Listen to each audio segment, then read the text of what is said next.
continue our journey through the gastrointestinal tract. It's an interesting journey, isn't it?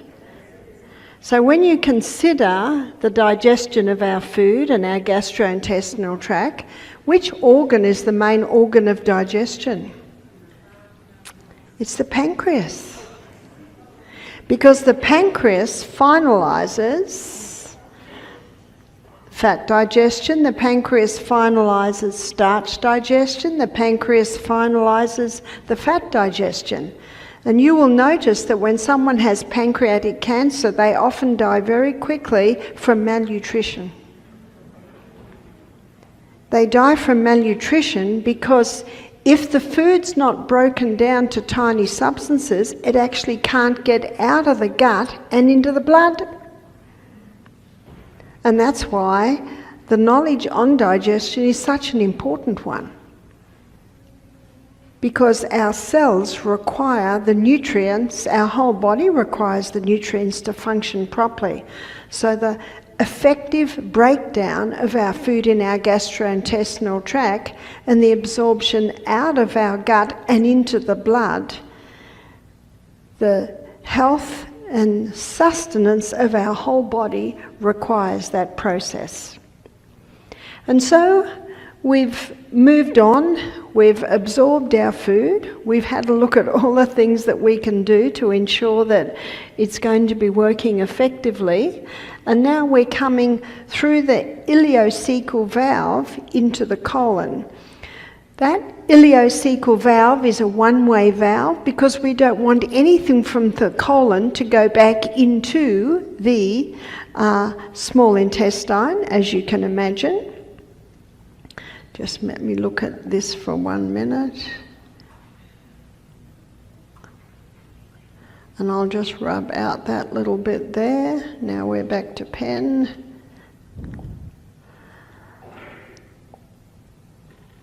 Okay, I think we're right. It's a wonderful thing, are these electronic whiteboards, which actually is a blackboard, which we're getting used to.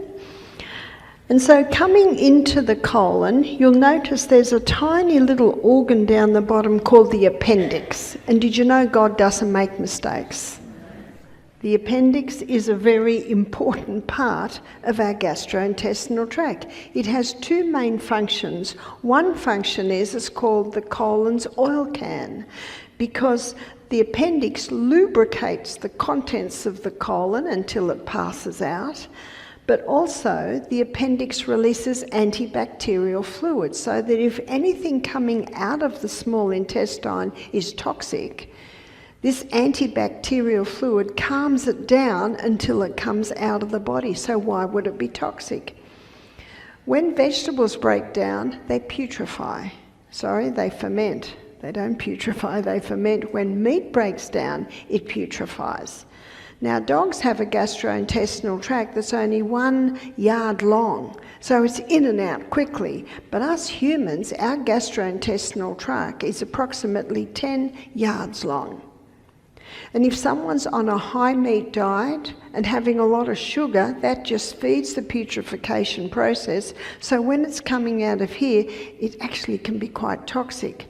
And so the appendix releases antibacterial fluid. Now, I've met some very healthy people who are meat eaters, but when you assess it, it's all organic and it's a small part of the diet.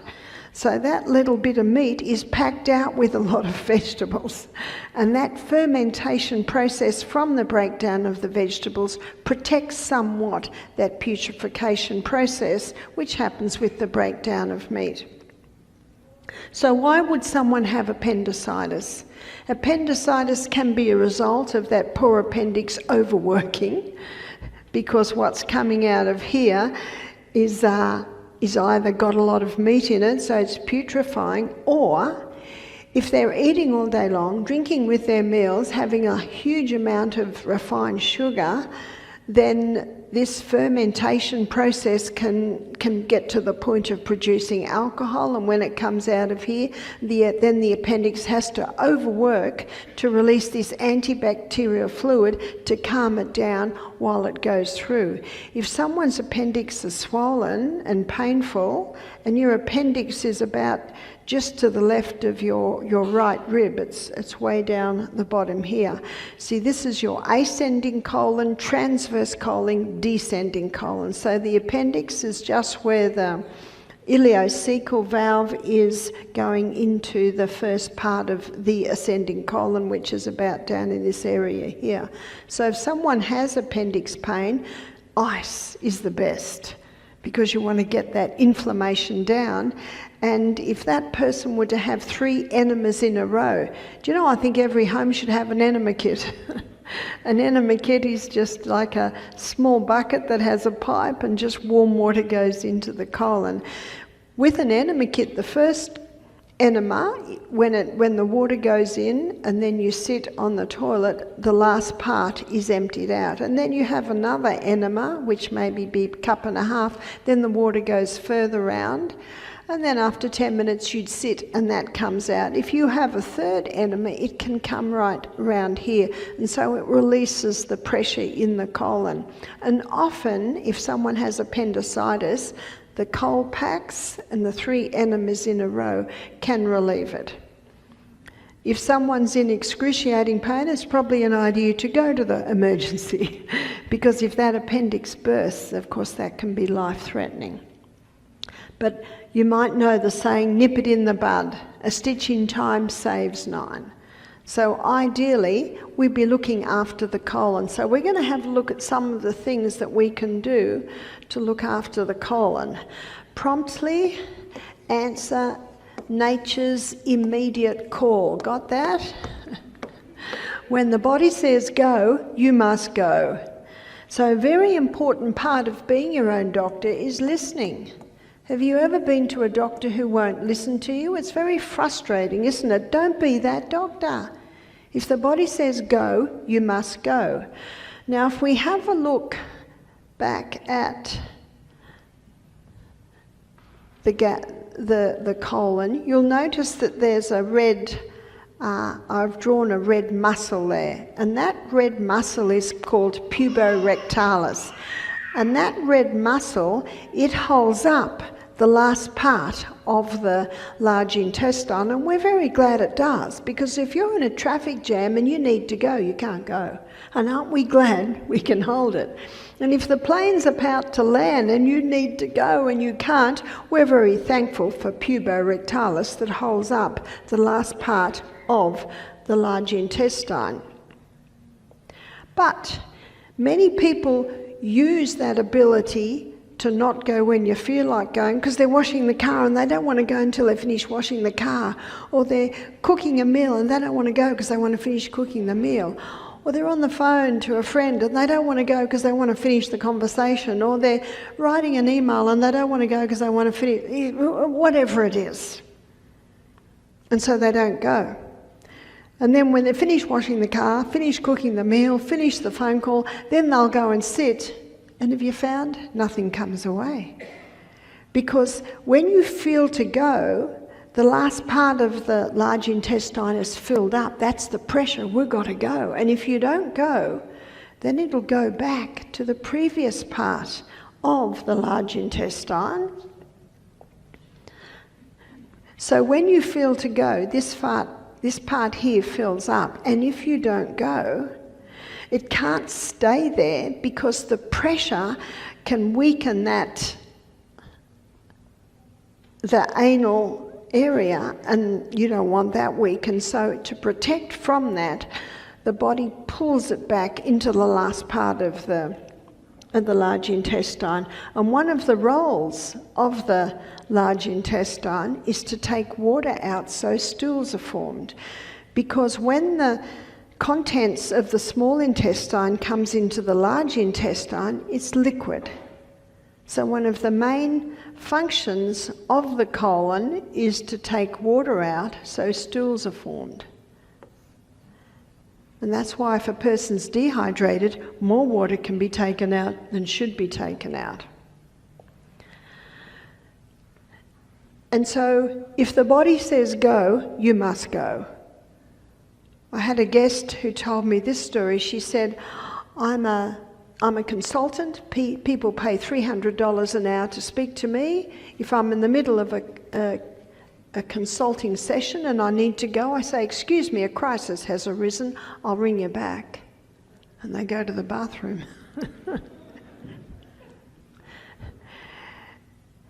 So please, when the body says go, you must go. So let me show you what happens to that little sphincter when you keep holding it back when you shouldn't. Here's a person sitting on the throne. And when a person sits on the throne, puborectalis remains taut. And we know things can get through. But if a person is sitting on the throne, and in front of the throne is a little stool, so that when they sit on the throne, they're in the squatting position, puborectalis opens, and when puborectalis opens, then the colon opens up like this because puborectalis is opened and the person can pass with much greater ease. I've been in many countries of the world. When I was in Africa, when I was in Singapore, when I was in India, and I went to the bathroom, it's a hole on the floor. Now it's all tiled and it's all flush, it's all clean, but you squat to go. So there are many countries in the world today who still squat to do their daily evacuation. And science is now proving that it is the best way to go because this little muscle called puborectalis, it relaxes when we squat. You can go to Bed Bath & Beyond and buy something called Squatty Potty, and that sits around the toilet, allowing the person to be in the squatting position when they do their daily evacuation.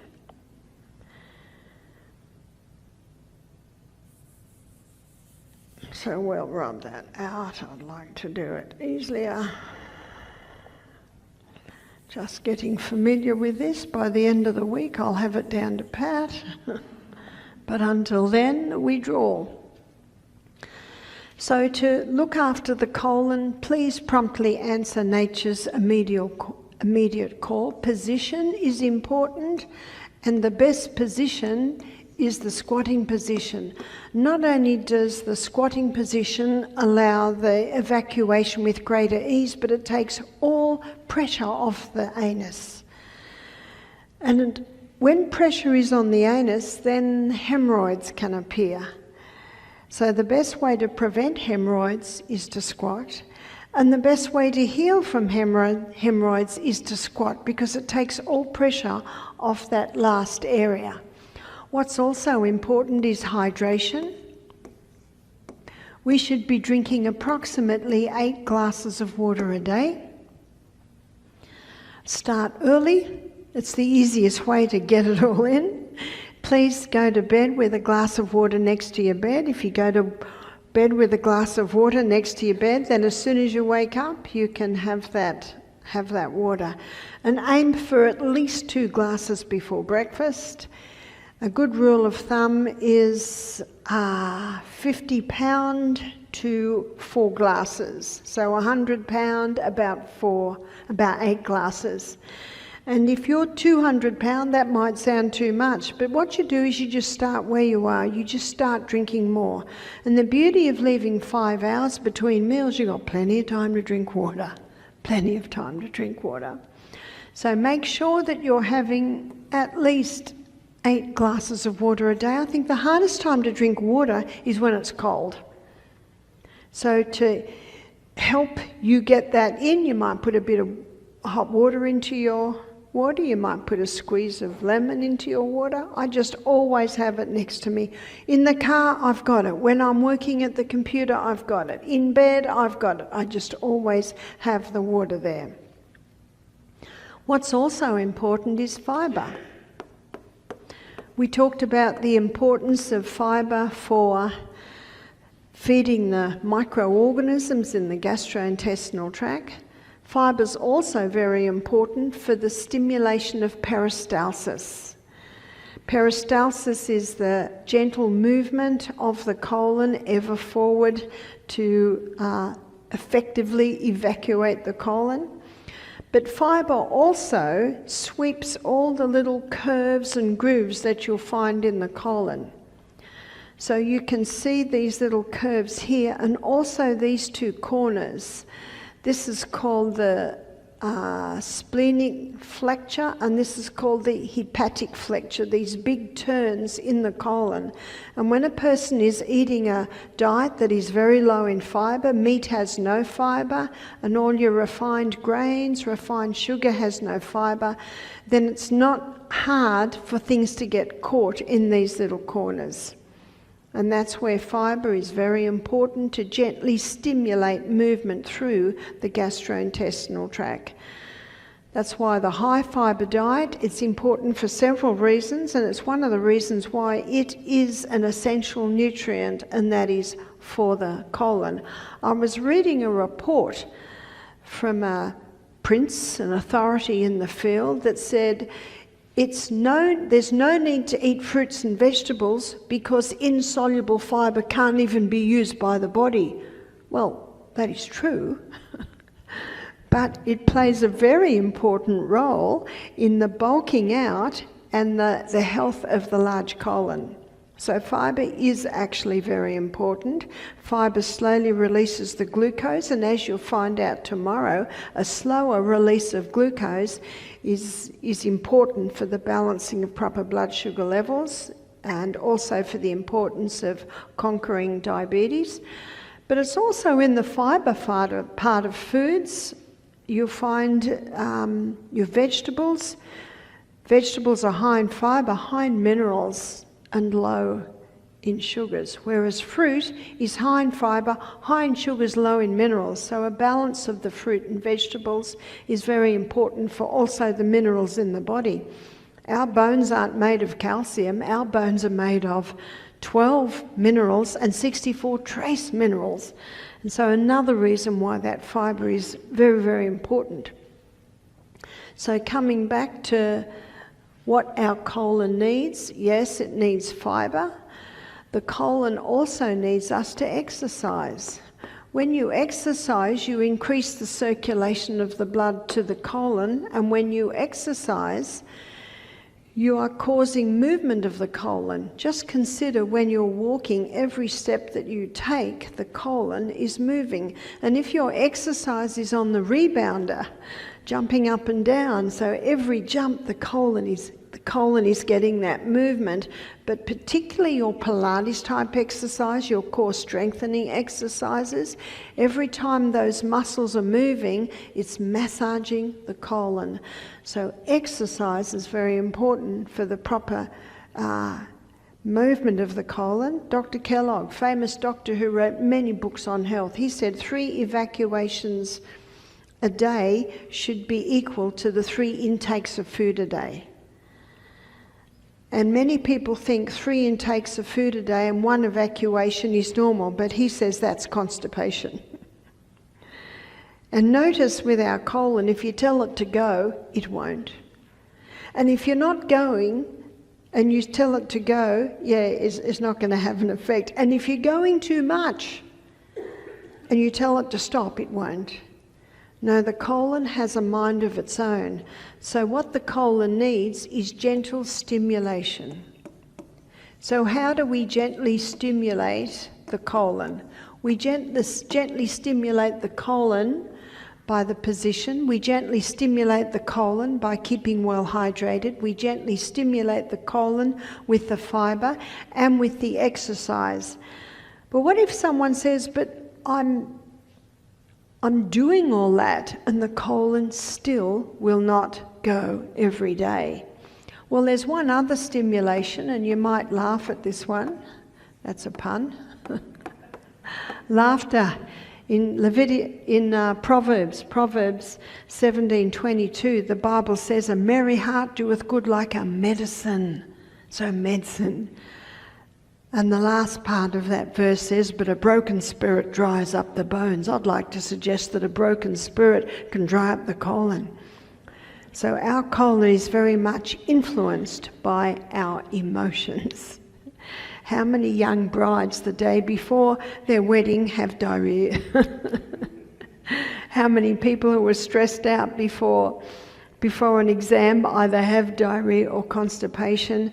We all react in different ways, and that's why I believe that God meant each one of us to be our own doctors, because only we know what we've been through, only we know what we've been through, and only we know how our body responds or reacts to different things and also different foods.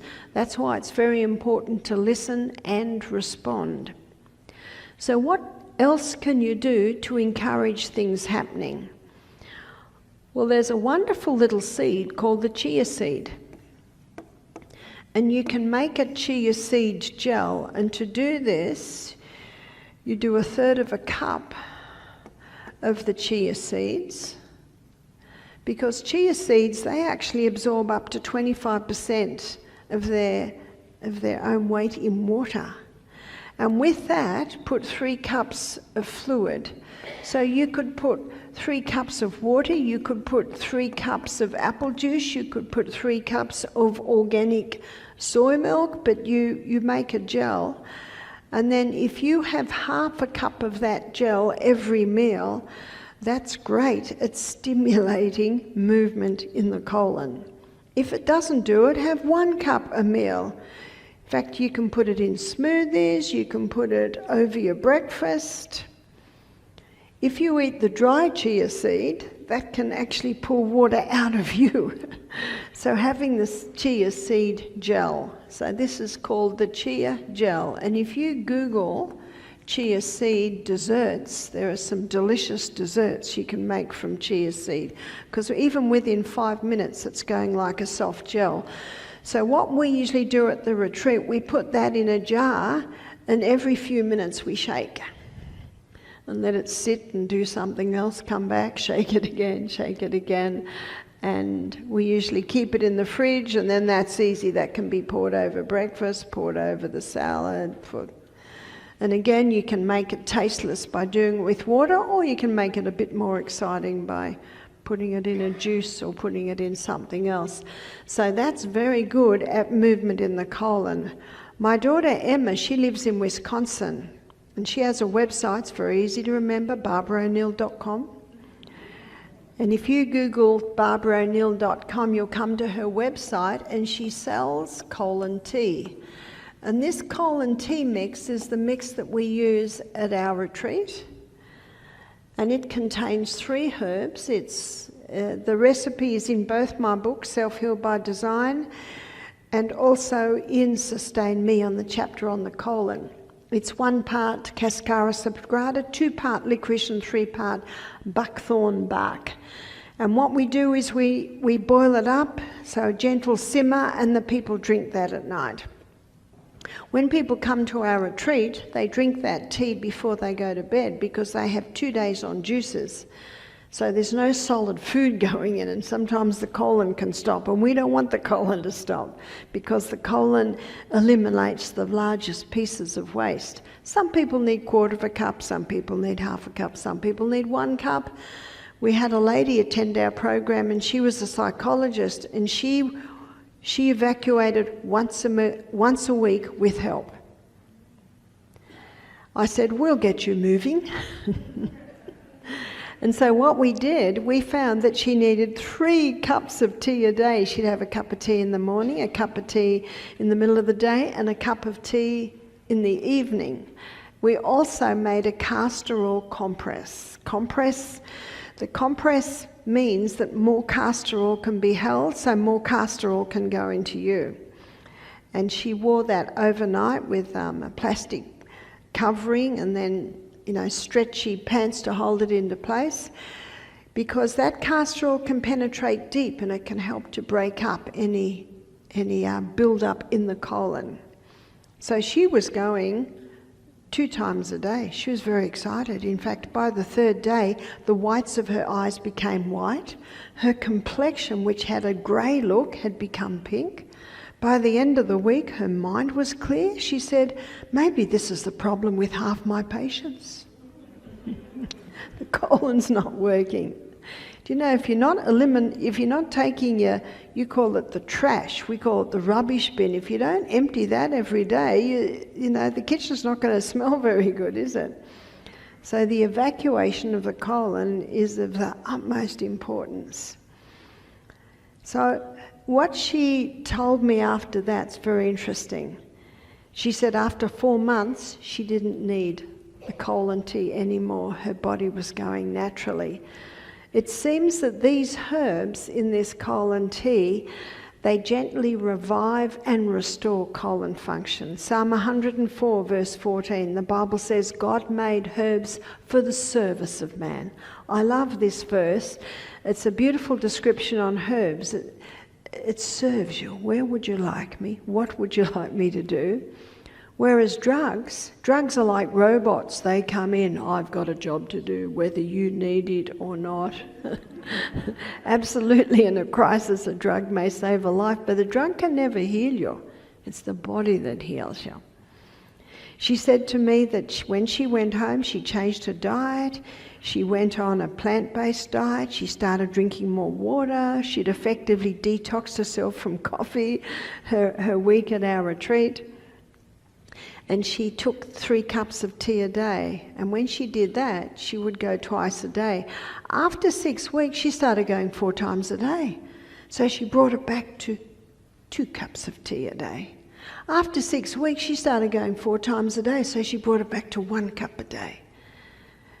She said at the end of 4 months, she was going without any help. Isn't that good news? So she'd retrained her body, because our cells have memory.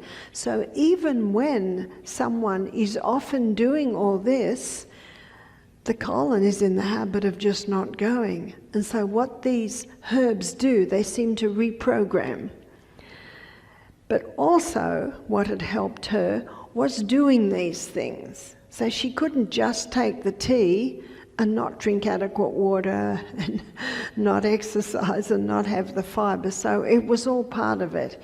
In the book, The Ministry of Healing, the author says that the laws of health are the true remedies. What are the laws of health? That's exercise, proper diet, water, going to bed early, and we're going to be looking at sleep later in the week, sunshine every day, trusting in God, thanking God every day for this amazing body we've got, because stress can certainly have an effect on the colon. So it all comes together. But what if the person's going too much?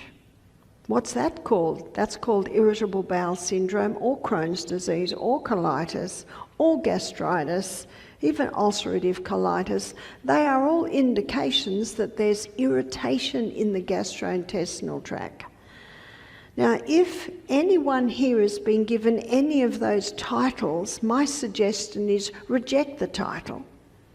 So if you go to a prince, remember Psalm 146 verse 3, you'll know it very well by the end of the week, put not your trust in princes. You might go there for an opinion, and when they give the opinion, maybe they'll say, you've got Crohn's disease. You know what you say? Thank you so much for your advice. I'm going to seriously consider this, and you leave. And you pick up Sustain Me, and you have a look at what you can do to give the colon the right conditions. Crohn's disease has been called an autoimmune disease. I have to tell you, I don't believe in autoimmune diseases.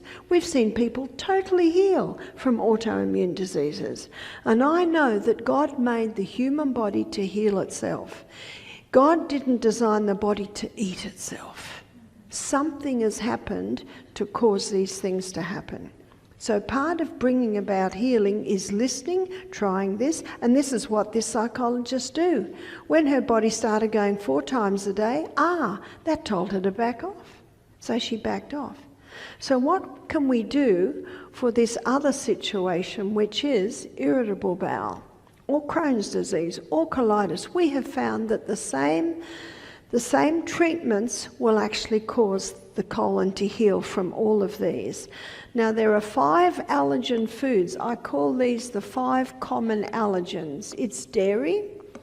Cow's milk is excellent milk for baby cows. Got that? When you have a look at every creature, milk's for babies. People say to me, Barbara, what milk do you drink? I say, I'm weaned, I eat food. I've got teeth. The hybridized wheat of today, the wheat of today was hybridized in the 1950s. And in the hybridization of that wheat, a starch structure and a protein and gluten structure were created that the body does not recognize. And so often there's a reaction there. So whenever there's an inflammation in the gastrointestinal tract, these foods are best eliminated. Oats are very high in a plant chemical called lectins, and when lectins get into the blood, they increase inflammation. My sons eat oats every morning.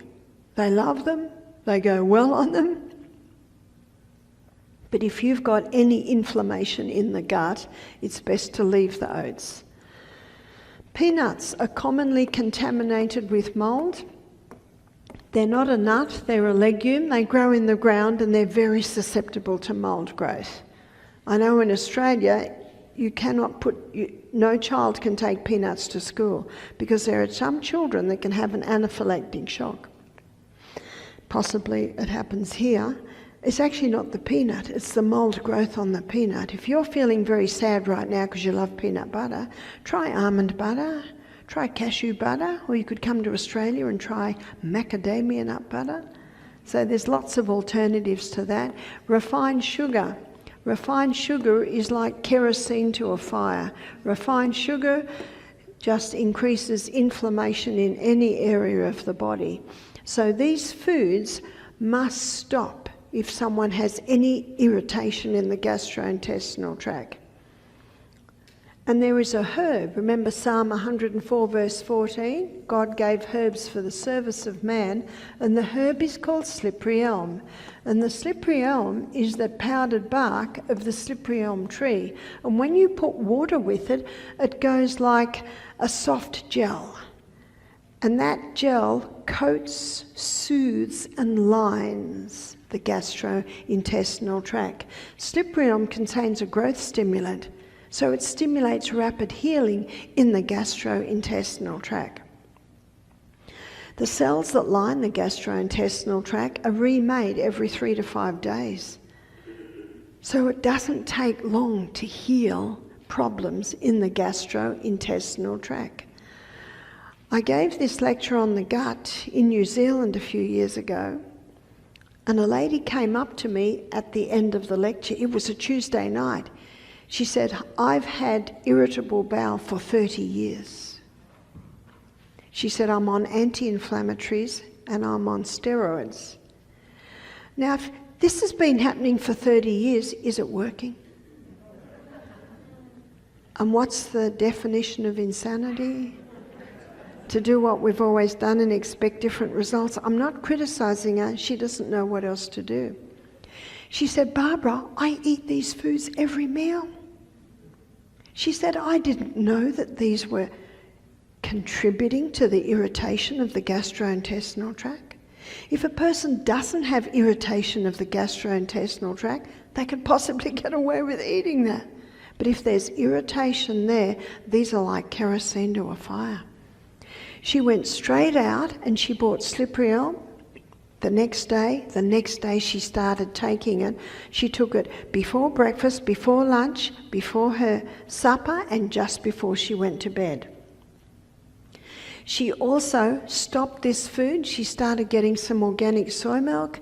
She started to use spelt. Here in America, you've got an amazing bread. You can order it. It's called Simple Needs. And the Needs is a K. So Simple Needs, you can just do simpleneeds.com. They'll deliver it to your home. Many Whole Foods sell it. Apparently they've just got a contract with Target, who also sell it now. It's a gluten-free sourdough. And I don't know if you've ever had gluten-free bread before. It's not very nice. This is very nice. And it'll keep in your fridge for 6 weeks. So she got a gluten-free or even a spelt bread. She started cooking millet for breakfast instead of oats. She started to have almond butter instead of peanut butter. She got her sugars right down, and if she did use it, she'd use a little honey. That was Tuesday night. Thursday night, she came running up to me. She was smiling. She said, "Barbara, I've stopped bleeding from the colon." She said, "I stopped bleeding after 24 hours. She said, "I don't get the cramps anymore in my colon." She said, "I used to go 6 times a day to the toilet. I'm going 4 times. And she said, "Yesterday, my stool started to have form." She was so excited. She's in her 70s. 30 years she's had this. We had a man attend our program. And when I said to him, "What's your reason for coming?" he said, "I'm here to support my wife. In other words, just leave me alone. I'm just keeping the little wife happy." But he was doing the program, so I asked him questions. I said, "Are you on any medication?" He said, "Yes, I'm on steroids and I'm on anti-inflammatories because I have got irritable bowel syndrome." I said, "Oh, interesting." I said, "What do you have for breakfast?" He said, "Oh, for breakfast I have toast and I have peanut butter and jam." Oh, there I do it. Have a cup of coffee with 2 teaspoons of sugar. Now, I never say that's terrible and I never say that's great. I just go, "Oh, what do you have next?" He said, "Oh, mid-morning I have a cup of coffee with a couple of my wife's sugar biscuits." "Oh, what do you have for lunch?" "Oh, usually a couple of sandwiches with cheese and meat and coffee and a few more biscuits." "Oh, what do you have in the afternoon?" "Oh, a cup of coffee, a couple of sweet biscuits." "Oh, what do you have at night?" "Oh," he said, "I always have a steak. I like pasta." He said, "I like ice cream for dessert." "Oh." And then he said, "I like a cup of coffee with my wife's sugar biscuits, and I always like to have a scotch." "Oh," was my comment. And I didn't say anything because I'm not the judge. He doesn't know. He's just doing what he's been told. I said, "Do you mind if I try something?" He said, "Do what you want." So I gave him the slippery elm mix 4 times a day. First 2 days at Misty Mountain are juices. Carrot, celery and apple juice are the main juices. It's 80% carrot, 10% celery, 10% apple. That's nice and soothing to the gut. After 48 hours, he said, "Something interesting is happening." He said, "I'm not bleeding from the colon anymore."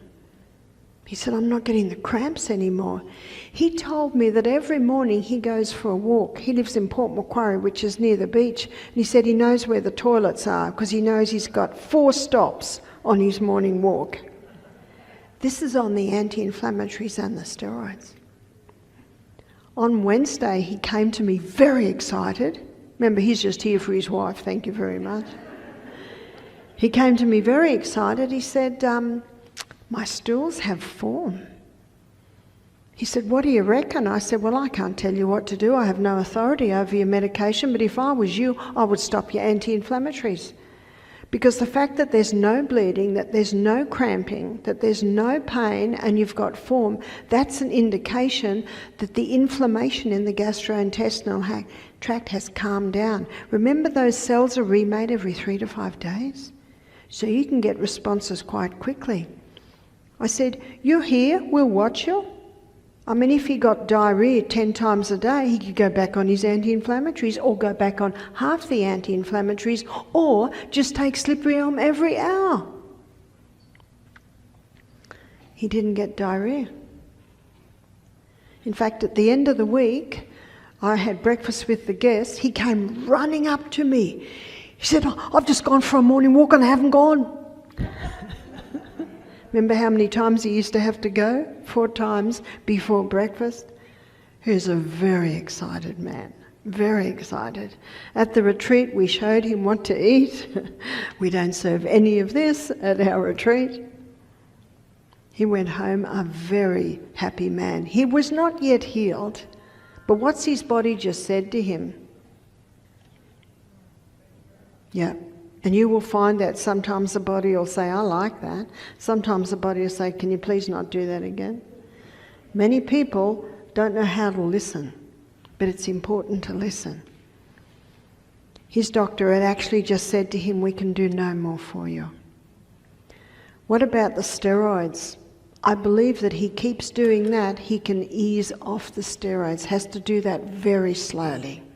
If he's on 20 milligrams of cortisone or prednisone, he has to go down to 15. And just listen and watch, everything's all right? Yes, it's all right. Well, wait another 2 weeks of doing everything right and then maybe drop to 10 and see what the body says. If diarrhea comes back, go back on it again and then try another 2 weeks later, or just take slippery elm every hour. If someone's going 10 times a day to the toilet, they can certainly take that, so you adjust that. So my daughter at barbara'o'neill.com's, she sells a mix called Gut Repair. And Gut Repair is mostly slippery elm, but it has a little golden seal in it. And golden seal is called King of Tonics to all mucous membranes. It has a little golden seal and a little myrrh. And we find in serious cases of irritation, the Gut Repair is even a little bit more potent. And we have seen many people, irritable bowel, Crohn's disease, colitis, ulcerative colitis, we've seen them totally healed by those simple lifestyle changes. Because the cells that line the gastrointestinal tract, they're remade every 3 to 5 days. And many people don't realise that some of the foods that they are eating are actually maintaining that irritation. And so this man that healed from his irritable bowel syndrome, he was late 60s. And remember the lady, she was in her 70s. But I have met other people who have said, no, I'm actually really like eating this food. Do you know what I say? Your choice. Isn't that our God-given right? And then I hear 2 years later that the whole of the colon has been taken. Do you know there's a poem, it's called Choose Your Hard? Marriage is hard, divorce is hard, choose your hard. Saving every cent's hard, being in debt's hard, choose your hard. Being obese is hard, keeping fit is hard, choose your hard. Choose your hard with the gut. Some might think stopping this is hard, but I tell you, having irritable bowel is very hard. So you choose your hard. And it's quite possible when that gut has totally healed, no more inflamed, maybe you could have some of these foods. Your body will quickly tell you. If you have it and you get full-on diarrhea, it's called a breakout, it's called a crisis, a flare-up. If someone has a flare-up and they've got irritable bowel, you know what they do? They just take slippery elm every hour and they just have thick vegetable soup. Not forever, just until that settles down. How do you know there's a flare-up? There's pain, there's cramping, there's even sometimes bleeding, and they've got full-on diarrhea. So you listen and you watch and you observe and see what the body likes. When someone has irritable bowel, Crohn's disease, colitis, often the food's just going straight through, and that's where they have fatigue because the cells aren't getting the nutrients. And that's what I love about this slippery elm. Now, slippery elm is the powder bark of the slippery elm tree. It's a tree that grows in America, and when I go to Europe, they're very sad because it's very hard to get. But here in the US, it's one of your trees. So it's not hard to get slippery elm. How do you do it? You get a teaspoon and you mix it very quickly in half a cup of hot water. Mix it nice and quick or it'll go lumpy. And then throw it down. If you mix it and let it sit on the bench for 10 minutes, it'll go very thick and you'll eat it with a spoon. And if you find it too thick and you don't want it that thick, just put a bit more water with it. Necessity is the mother of invention. You'll work out how to do it. but beautiful illustrations of how the body can heal even from constipation, even from irritable bowel, Crohn's disease, colitis, gastritis. Yes, the body can heal from all of those. How long will it take? It all depends on how advanced the situation is and how diligent the person is to do what you got to do for it to be healed. And if there is a flare-up, that's when you sit, what was your last meal? Because that's the only thing that touches our gut, is the food that we're eating. I'd like to thank you for your attention tonight. And as we finish our journey through our gastrointestinal tract, tomorrow night we're looking at diabetes and we're looking at the heart. And everyone that has a heart should be here. So thank you, and I look forward to seeing you tomorrow night. Thank you.